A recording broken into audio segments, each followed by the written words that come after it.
Sangeeta blog को आपको अनेक अनेक स्वागत। आज मुझे नहीं आसी मंजार गोटे बढ़िया रेसिपी प्रायतः छुआ मैंने यहाँ खाइबा भल पाई न था। आपण मैंने जदि यही भाव में बनइबे ताहले छोटरू बड़ समस्ते खाइबा भल पाइबे। चलतु मंजार यही रेसिपीटी बनइबा स्टार्ट करवा। देखंतु मंजा बरा बनइबा मुझे नहीं जाइए मंजा एमती छोट छोट कर काटि नहीं। देखो ये जिते बड़े आम चकटिबा या कोई आहरी छोट छोट हो एकदम पतला पतला कर काटि नहीं देखिपे। देखो मुझे लुण नहीं मु देखे नी एबे हलदी नहीं जावा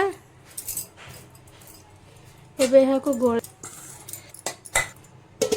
एबे यहाँ को 10 मिनिट पे कवर करके छाड़ीदबा। देखो एबे 10 मिनिट हो गला एबे मंजा को टिके चकटी नबा। आपण मैंने जेती चकटी तार कषा पानी बाहर करि परिबे।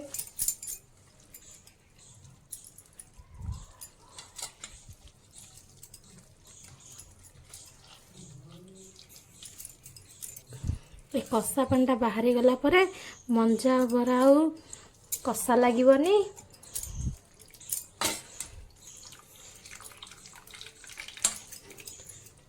आपण मैंने जेतिकी एमती चिपुड़ी तार कषा पानी बाहर करें से टेस्ट लगे मंजा बरा।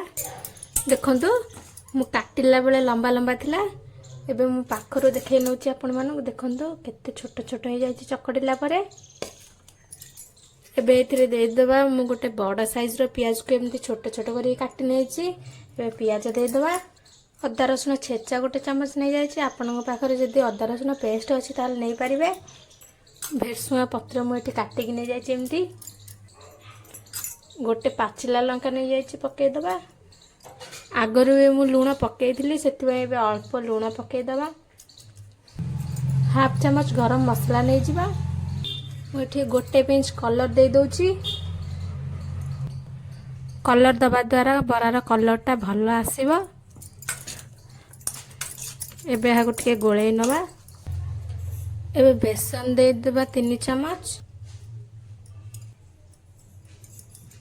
एबे अल्प अल्प पानी देके गोले दबा।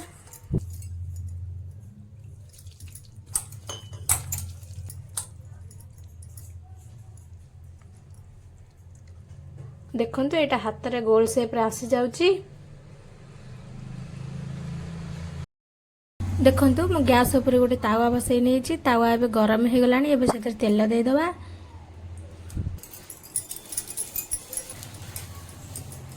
एबे इथरे मंजा दे दबा। एबे यहाँ को कवर करके सिझिबा को छाड़ी दबा। जाला एकदम लो कर दबा। 3 मिनिट हो गलानी। एबे कवर काढ़ी की बरा गुड़ा टिके उल्टेई नबा। जो माने मोर वीडियो देखुचंदी like comment share and subscribe करिकी बेल आइकन को दबाई देबे।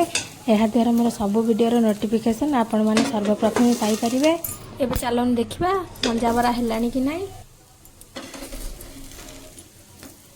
एबे मंजा बरा हमर रेडी हो गलानी। देखंतु मेठी आपण माने पाखरु देखै नउची। आपण माने भी एमती थरे बनै खांतु।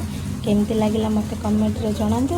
रहुची देखा बा गोटे नुवा वीडियो रे। बाय।